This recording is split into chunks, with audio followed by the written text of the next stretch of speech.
Nós queremos continuar estudando sobre a vida de Moisés. São 7 capítulos na vida de Moisés. Moisés foi gerado por Joquebede, Amram, seu pai. Ele nasceu num período de perseguição, de muita luta. O povo de Deus estava exilado no Egito por quase 400 anos. Se no dia em que eles saíram do Egito, conforme Êxodo capítulo 12 nos informa, então provavelmente era 300 e alguns anos que eles estavam ali, primeiro como convidados. Por 80 anos, José foi governador do Egito. Depois que os 7 anos de fartura se passaram, 7 anos de seca se seguiram. No segundo ano, de acordo com o registro de Gênesis, Jacó, no capítulo 45 e 46, desce para o Egito conforme a promessa de Deus, que havia dito a ele: eu vou junto com você para lá, e eu vou fazer você voltar para essa terra. Então Jacó adorou a Deus, foi para o Egito, foi recebido pelo seu filho José lá no Egito, juntamente com os seus netos de Jacó, seus filhos de José, Efraim e Manassés, e ali ainda por 17 anos Deus deu vida a Jacó. E quando faleceu, foi levado por José, seus irmãos, e também juntamente com uma grande comitiva do povo egípcio, tendo em vista o respeito, o carinho que o faraó, o rei do Egito, dedicava a José por ter liberto não somente o seu povo, mas também foi usado por Deus, e ele foi ousado para abençoar as nações vizinhas. E assim, por vários anos, aquele reino, o reino do Egito, foi governado então por pessoas tementes a Deus. Mas, em certa altura, os nativos dali tomaram de volta o poder. Provavelmente o faraó que governava o Egito no período em que José foi vendido como escravo para Potifar eram os hititas. E depois do governo dos hititas voltou de novo ao povo da terra o governo. E a 18ª dinastia então tomou conta daquele país. E o desejo deles é que nenhum estrangeiro mais pudesse tomar posse do governo. Então eles viram como o povo de Israel estava proliferando, estava crescendo demasiadamente rápido.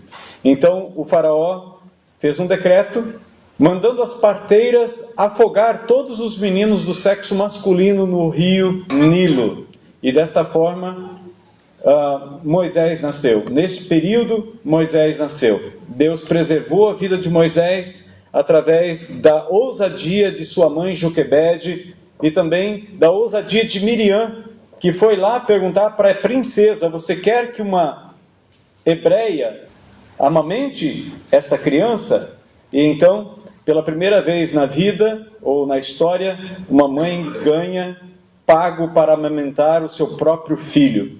Mas ela teve que entregar este filho de volta para os braços daquela princesa. E então Moisés foi criado por 40 anos ali no palácio, aprendendo todas as artes necessárias para se tornar um príncipe do Egito.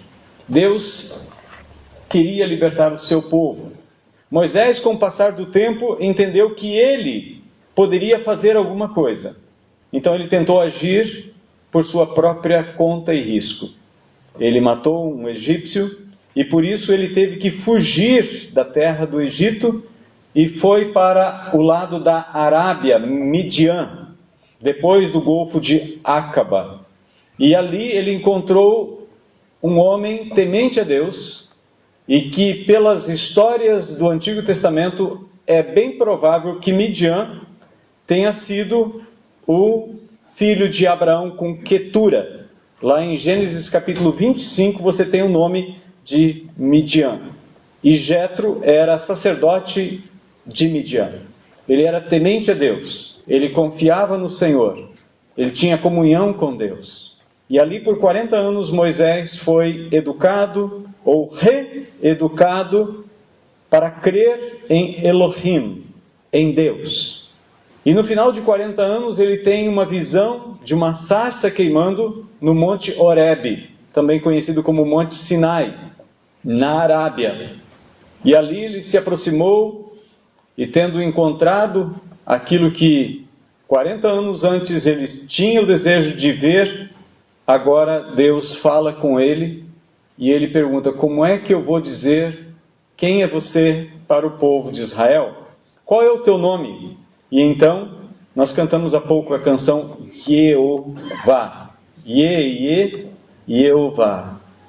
Você vai dizer para o povo de Israel: Jeová mandou tirar eles do Egito. Ou seja, Yahweh, ou eu serei o que serei.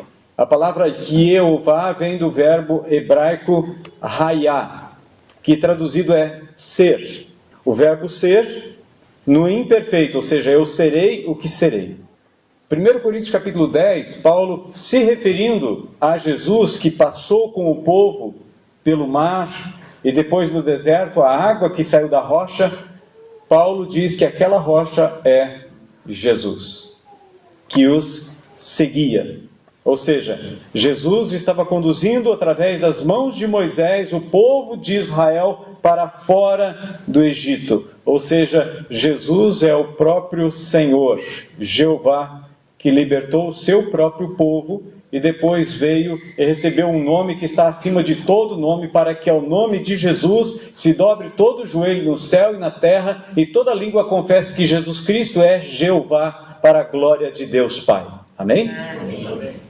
É que na tradução para o grego você não vê dessa forma, e tradução para o português você se confunde ainda mais.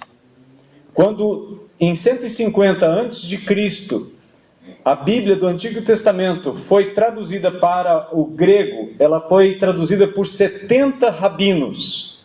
Por isso que ela foi conhecida como Septuaginta, a tradução dos 70. E quando eles traduziram o nome Jeová, ou Yahweh, o tetragrama do nome de Deus para o grego, eles traduziram com a palavra Kyrios. Kyrios. Traduzindo para o português, Senhor.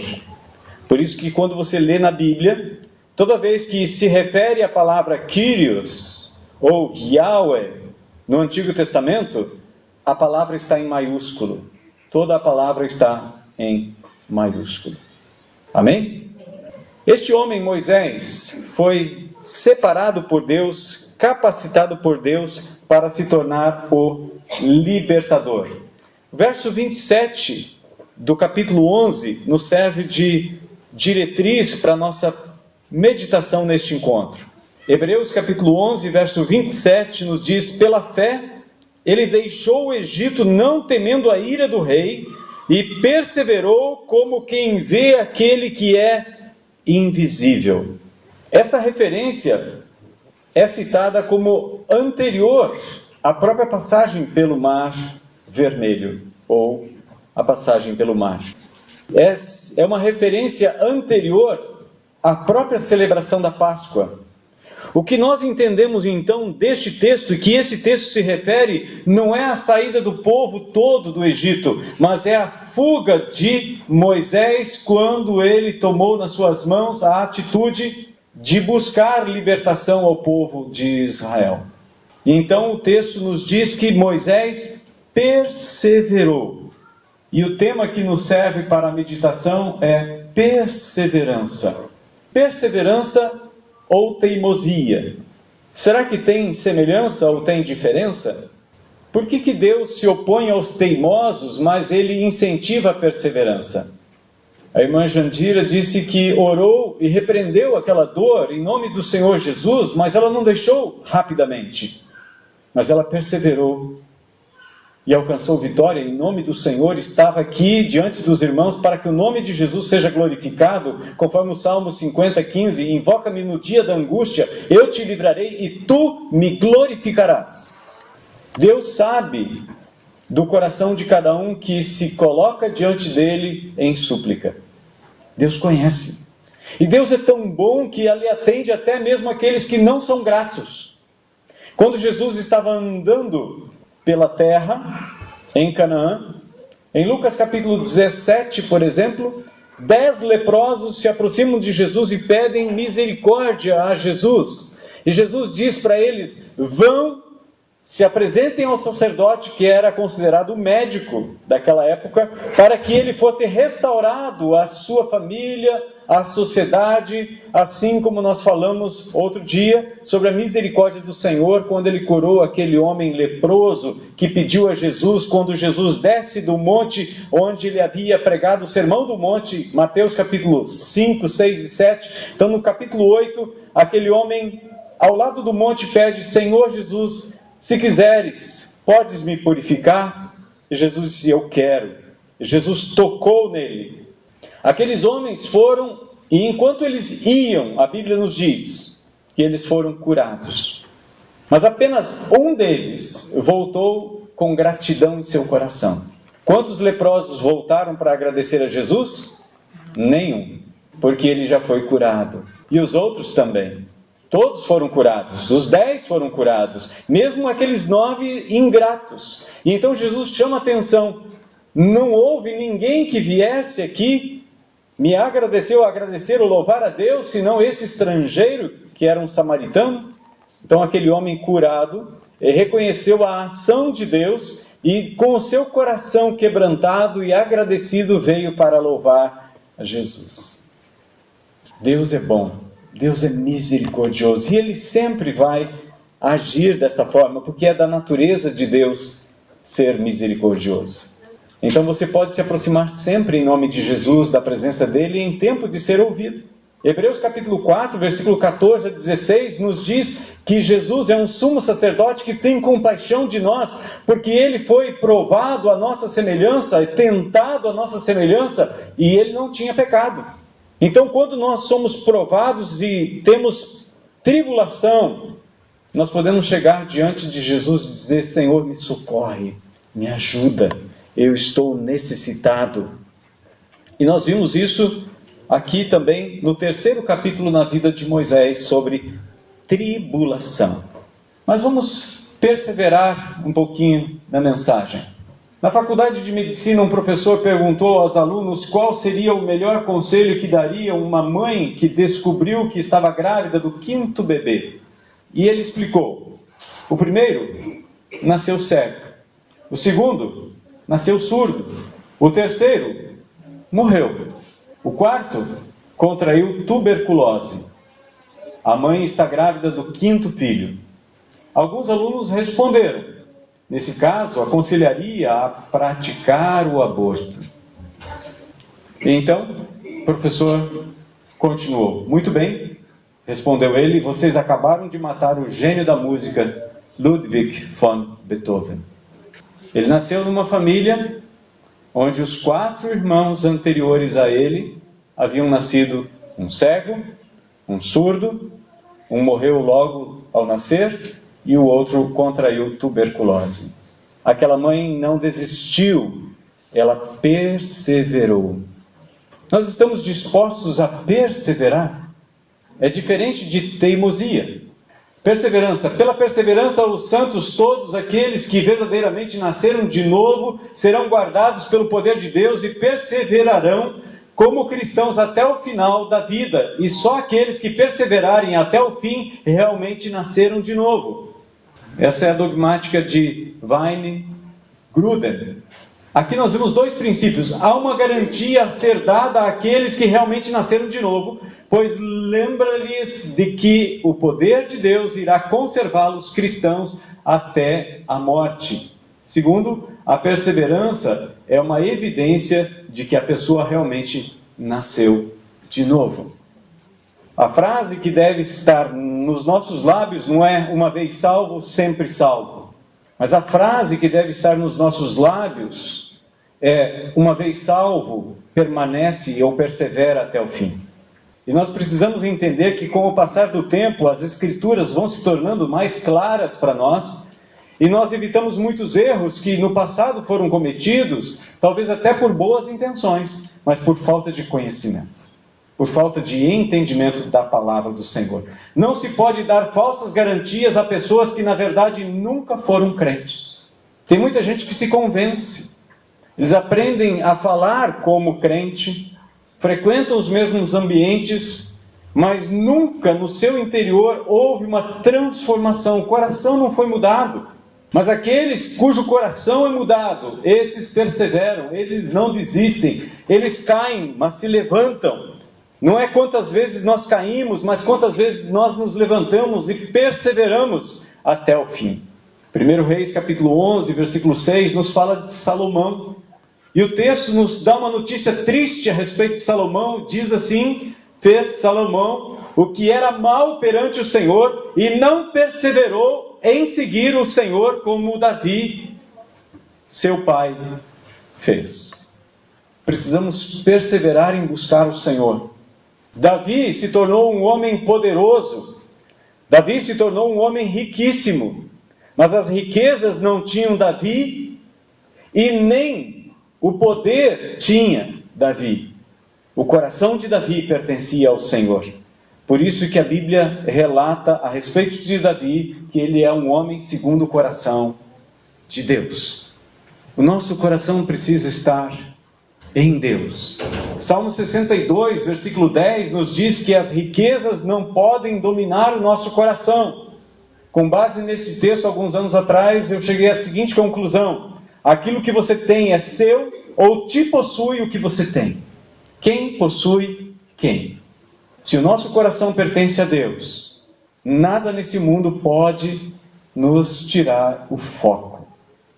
Porque nada, nem altura, nem profundidade, nem coisas do presente, nem do futuro, nada pode nos separar do amor de Deus que está em Cristo Jesus.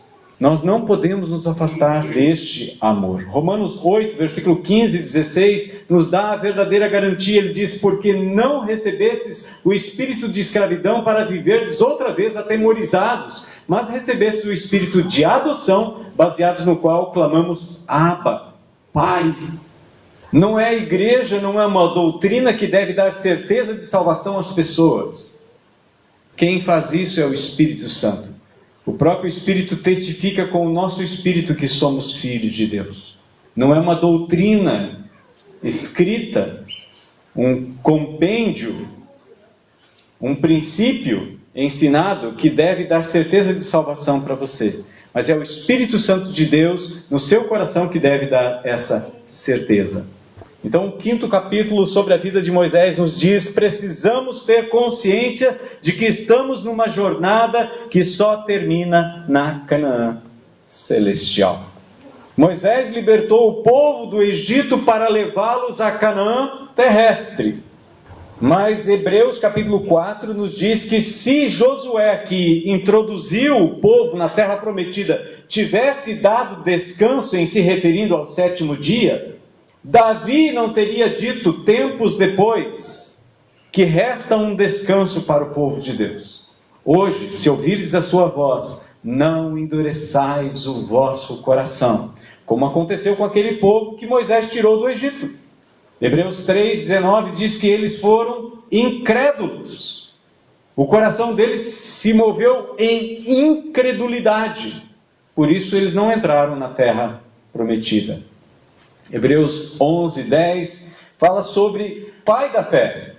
O pai da fé é Abraão. Ele andou naquela terra prometida na Canaã, onde Moisés conduziu o povo como um peregrino. E ali diz que porque ele esperava a cidade que tem fundamentos, da qual Deus é o arquiteto e construtor. O que nós aguardamos? A aprovação dos homens ou queremos agradar a Deus? A teimosia sempre está ligada ao egoísmo. A teimosia coloca o eu no centro. Sempre que nós somos teimosos talvez por uma posição da gente, por uma opinião da gente, por uma posse que nós temos. Mas a perseverança sempre tem Deus no centro. A perseverança sempre tem o benefício ao próximo no centro. É o outrem, é o altruísmo e não o egoísmo. Essa é uma maneira de nós entendermos a diferença entre perseverança e teimosia. Teimosia sempre tem o eu no centro. Perseverança sempre tem o outro no centro. Ou seja, Deus em primeiro lugar e depois o nosso próximo.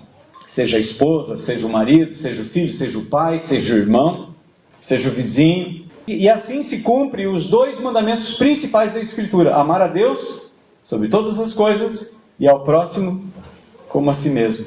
A perseverança nos dá uma lição preciosa que nós podemos aprender e compartilhar.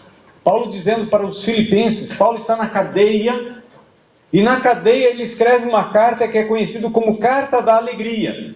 No capítulo 4, verso 4, ele diz: alegrai-vos no Senhor, outra vez vos digo, alegrai-vos. No capítulo 3, versículo 19, ele diz que as pessoas que cercavam o povo de Deus tinham o seu Deus na barriga, ou seja, o egoísmo. Mas nós não. Verso 20 ele diz: nossa pátria está no céu, de onde também aguardamos um Salvador, o Senhor Jesus Cristo. 1 Pedro 1,3 nos diz: bendito seja o Deus e Pai de nosso Senhor Jesus Cristo, que nos regenerou, nos fez gerar novamente, não de uma semente corruptível, como ele diz no versículo 23, mas de uma incorruptível, que é a própria palavra de Deus, para uma viva esperança, segundo a sua grande misericórdia, pela ressurreição de Jesus Cristo dentre os mortos. Jesus é a garantia da nossa ressurreição. Por isso nós podemos perseverar, nós não estaremos perdidos, nós podemos confiar. Muitas vezes nós deixamos de confiar em Deus porque apenas cremos no que vemos. Isso não é andar por fé. Perseverança para o cristão não é uma opção, mas a única opção. Jesus não é o estacionamento, ele é o caminho. É a maneira pela qual nós devemos andar, seguir. Nós não devemos chegar a Cristo, como nós já dissemos outro dia. Nós não corremos para a faixa de largada. Nós corremos porque a largada já foi dada. Nós corremos para a vida eterna, na certeza de que estamos na corrida. Só pode correr aquele que já recebeu a graça de Deus. Esse pode perseverar, esse pode crescer. A criança só pode crescer depois que foi concebida e nascida. Enquanto é apenas um sonho, não passa de sonho, não passa de ilusão, talvez até uma miragem, mas nós não andamos assim. Ainda que nós não vejamos, nós estamos andando pela fé. Pela fé. O que nós passamos, o sofrimento e as dificuldades que nós sofremos neste mundo, Paulo diz, não é possível comparar com a glória que será revelada em nós e a nós na vida eterna. Então Paulo fala um pouquinho mais adiante, no capítulo 5 de 2 Coríntios, verso 7, porque nós não nos dirigimos por vista, mas pelo que nós não vemos, andamos por fé. Mateus 24, 13, Jesus diz, mas quem perseverar até o fim será salvo. E ele diz mais lá adiante, lá em Apocalipse 2, 10, a quarta parte, ser fiel até a morte e eu te darei a coroa da vida. A fidelidade deve ser até o fim. Perseverança é a nossa caminhada, sempre. Nunca devemos desistir, não retroceder. Colossenses 1, 10 e 11 diz assim, oramos para que possais viver de maneira digna do Senhor, agradando-lhe em tudo, frutificando em toda boa obra e crescendo no conhecimento de Deus, fortalecidos com todo vigor, segundo o poder da sua glória, para que, com alegria, tenhais toda perseverança e paciência. Temos que perseverar. Perseverança em si não é meritória, mas a perseverança firmada no Senhor e na sua palavra. Devemos perseverar no Senhor e na palavra do Senhor, no conhecimento do Senhor. Oséias, no capítulo 6, versículo 3, nos diz, conheçamos o Senhor e prossigamos em conhecê-lo. Quando nós cremos, nós não temos o conhecimento completo daquela revelação dada pelas Escrituras, mas nós precisamos crescer no conhecimento. Hebreus no capítulo 5 nos diz, o autor aos Hebreus está falando para os Hebreus, olha, vocês deviam ter crescido, porque vocês ainda estão comendo papinha, deviam comer alimento sólido. E no capítulo 6 então ele começa a descrever essa questão, ele diz, olha, não vamos mais falar sobre obras mortas, sobre batismos, essas coisas vamos fazer se necessário, mas está na hora de crescer, de avançar e de não retroceder.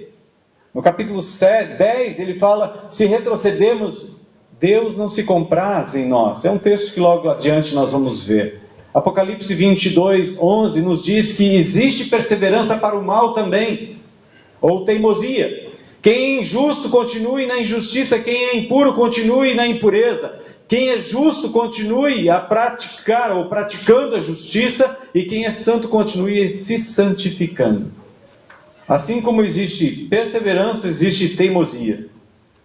No Salmo 32, Davi nos diz que nós não devemos ser como o cavalo que precisa de freio, ou como a mula que precisa de cabresto.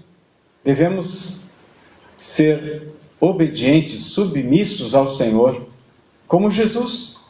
Em Provérbios 28, 13, nos diz que se nós não confessarmos os nossos pecados, nós não vamos prosperar, mas aquele que confessa o seu pecado e os abandona, esse prosperará. Devemos prosperar para a glória de Jesus. Jeremias 13, 23 nos diz, pode o etíope mudar a sua pele ou o leopardo as suas pintas? Podereis vós fazer o bem estando treinados a fazer o mal? Não é possível seguir com Cristo sem primeiro tomarmos a nossa cruz. Essa natureza que nós herdamos de nossos pais, Pedro diz no capítulo 1 da sua primeira carta, deve morrer. Ela deve estar na cruz. E deve ser uma decisão diária. Não apenas uma vez na vida. Deve ser uma decisão diária. Jesus diz, quem quiser ser meu discípulo, dia a dia, negue-se a si mesmo, tome a sua cruz e... Então a cruz é o começo da jornada, não é o final. É o começo. Abandonar a natureza humana com os seus desejos e buscar a vontade de Deus, porque ela é boa, perfeita e agradável. Você quer oferecer um sacrifício que seja agradável a Deus? Busque a vontade de Deus. Esse é o sacrifício que nós podemos oferecer a Deus. Sacrifícios de louvor, consagração, buscar a face do Senhor. Mateus 12, 34 nos diz... Raça de víboras, como podeis falar coisas boas sendo maus? Pois a boca fala do que está cheio o coração. Aonde está o nosso coração? Jesus nos alerta, ele diz no capítulo 6, onde estiver o vosso tesouro, ali estará também o vosso coração. O coração migra para onde está o nosso tesouro. Se o nosso tesouro é Deus, e fazer a vontade de Deus, e viver de maneira digna, o nosso coração vai para lá. É natural. O coração segue o tesouro.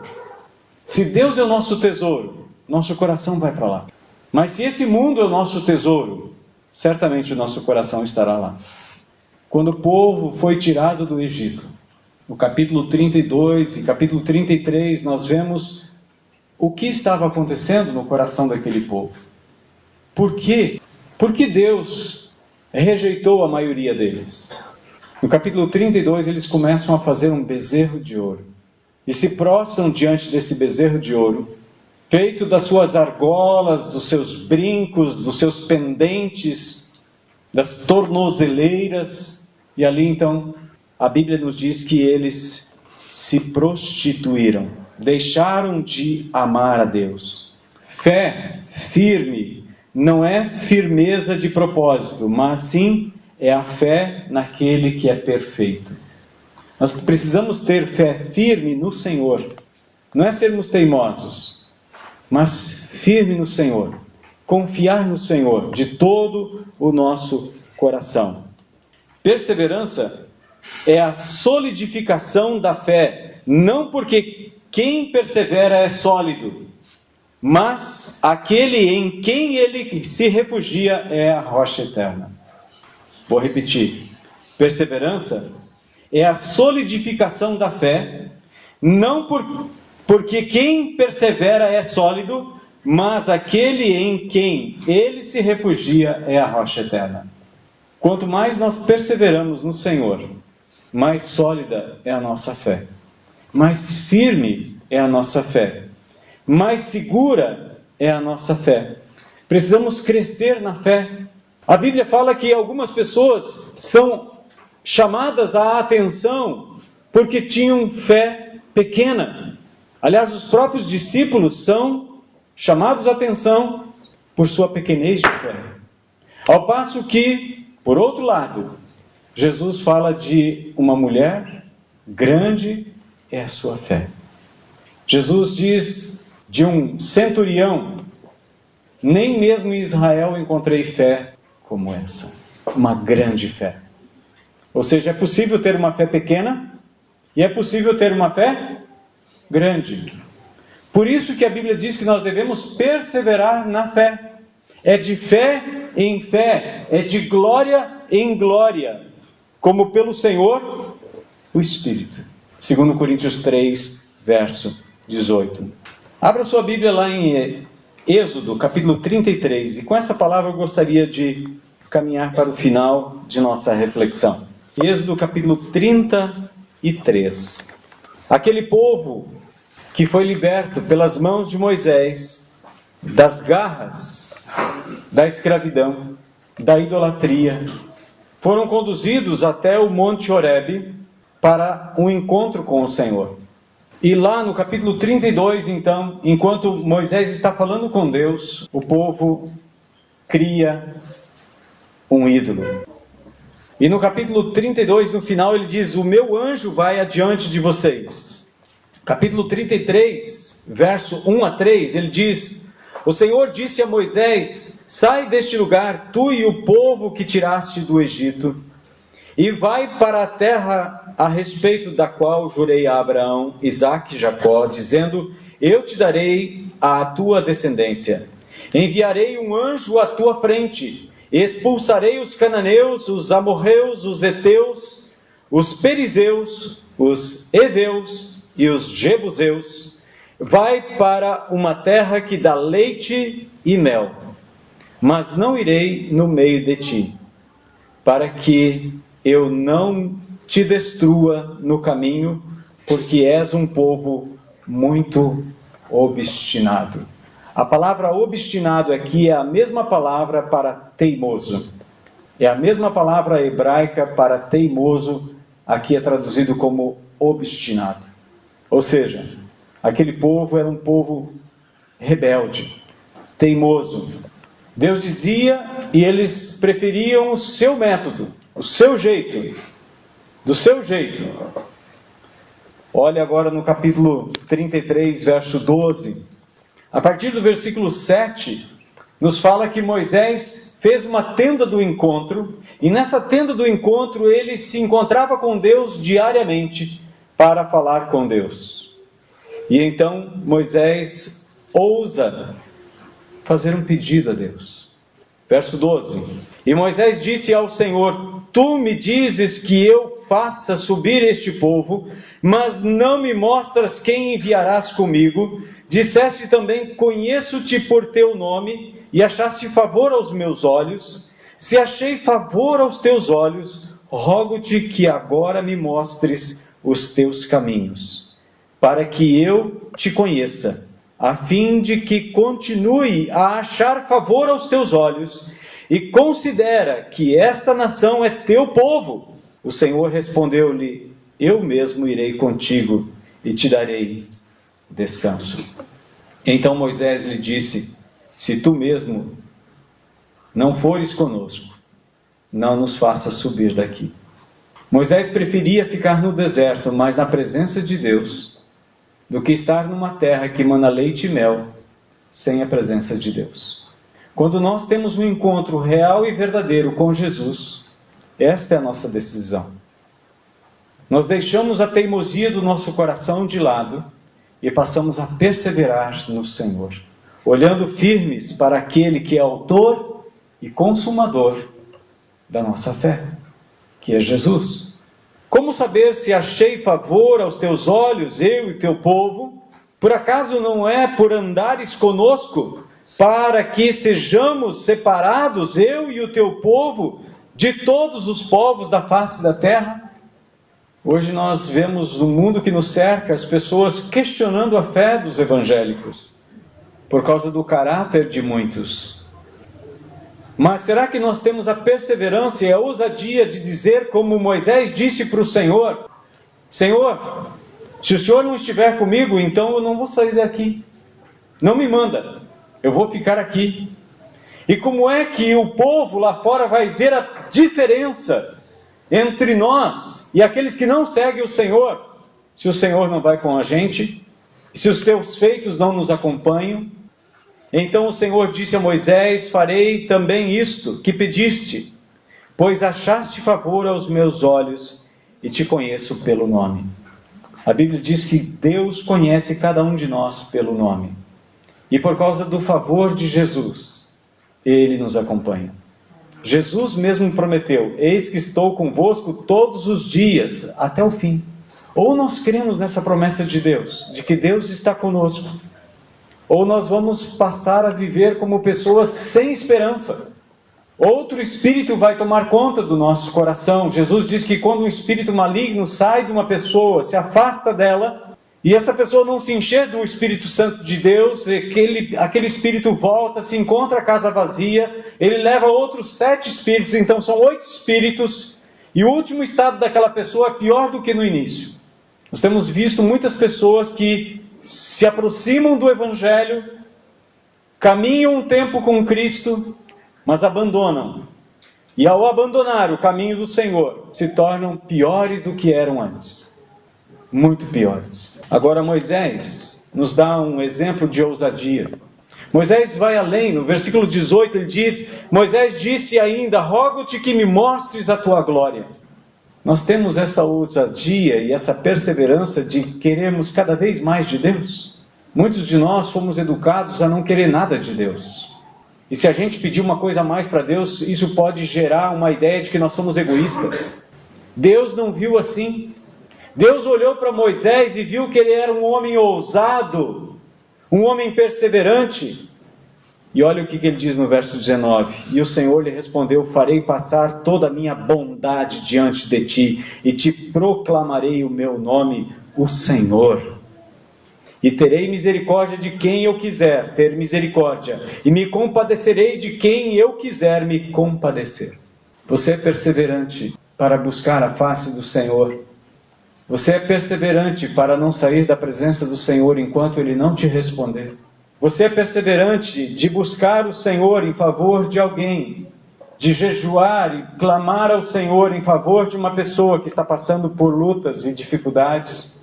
Ou você faz uma oração relâmpago e acha que está tudo feito, está tudo pronto? Quando a gente olha para os heróis da fé, nós vemos eles orando, como Isaac orou por sua esposa, Rebeca, há 20 anos, até que ela deu à luz. Amém. Nós desistimos muito fácil, nós desistimos muito rápido. E muitas vezes nós imaginamos que apenas uma oração rápida é sinônimo de fé. É preguiça. É preguiça. Porque não existe lugar melhor para eu e você estarmos senão na presença do Senhor. E Deus vai ouvir a sua oração. Se a sua oração for como a oração de Moisés: Senhor, se o Senhor não for com a gente, se o Senhor não responder, não me deixa sair daqui. Dizer como Jó disse: ainda que ele me mate, eu ainda o louvarei. Isso é perseverança. Não há nada melhor, não há nada maior, não há nada mais que possa atrair o coração de Deus para uma pessoa que o seu amor por Ele. E essa é a ordem dele: amarás o Senhor teu Deus de todo o teu coração, de toda a tua alma, com todas as tuas forças e de todo o teu entendimento. Se eu posso traduzir numa palavra o que é isso, é perseverança. Se você quer ser perseverante, coloque-se de pé. Vamos orar ao Senhor. Eu não sei por quanto você tem perseverado. Eu não sei se você tem desistido antes de conquistar. Eu não sei se você recebeu informações de pessoas ao seu lado dizendo: não adianta, é melhor desistir. Essa é a teologia da mulher de Jó. Amaldiçoa esse seu Deus e morre. Jó perseverou, Jó lutou, e a Bíblia diz que em tudo isso ele não blasfemou contra Deus. Deus quer usar a sua vida para pisar na cabeça da serpente, que é Satanás. Se você quiser ser perseverante, seja perseverante. O Senhor vai te dar força para ser perseverante. Moisés estava naquele monte, Josué no vale lutando. os braços dele cansaram, e Ur e Arão, um de cada lado, levantaram seus braços. Enquanto Moisés tinha os seus braços levantados, o povo de Israel vencia. Você quer vitória? Ore. A oração não é uma opção para o cristão. A oração não é uma arma de ataque. A oração é a própria batalha. Por isso que muito poucos oram. Ninguém quer ir para a guerra. Ninguém quer batalhar. Nós desistimos da batalha.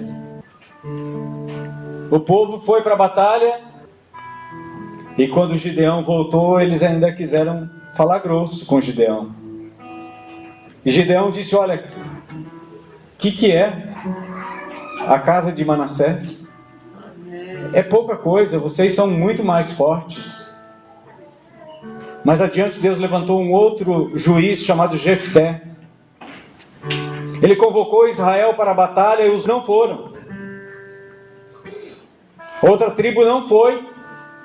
E então vieram tirar satisfação depois que conseguiram a vitória. E então ele tinha um vale onde o povo passava. Ele disse: como é que se diz? Shibolete ou Cibolete? É Shibolete. 42 mil foram mortos à espada. Não estou aqui para dizer sobre Gideão, nem para falar sobre Jefté. Mas estou para falar sobre perseverança dos heróis da fé, que esse capítulo 11 de Hebreus nos evoca. E no capítulo 12 ele diz que há uma grande nuvem de testemunhas, que aqueles que perseveram até o fim têm a vida eterna. Vamos orar? Querido Deus, o Senhor nos chamou não para desistirmos e nem morrermos na gênese. O Senhor nos chamou para perseverarmos até o fim.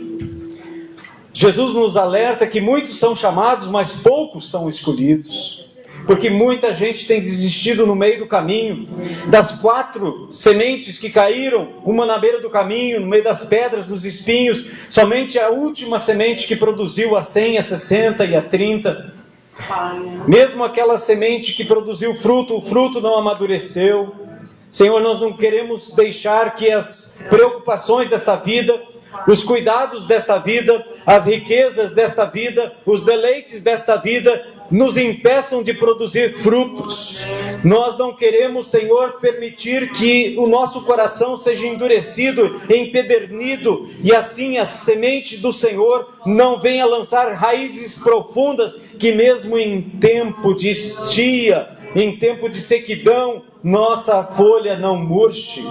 Senhor, queremos lançar as nossas raízes na presença do Senhor, na fonte de vida, na água da vida, e assim como o salmista nos ensina no Salmo 1, que a sua folhagem não murcha, mas dá o seu fruto no tempo certo. Em nome de Jesus, aqui estão pessoas que tomaram essa decisão, Senhor. Confirma essa decisão dia após dia, em nome de Jesus. E quem crê, diga amém. Amém. Aleluia.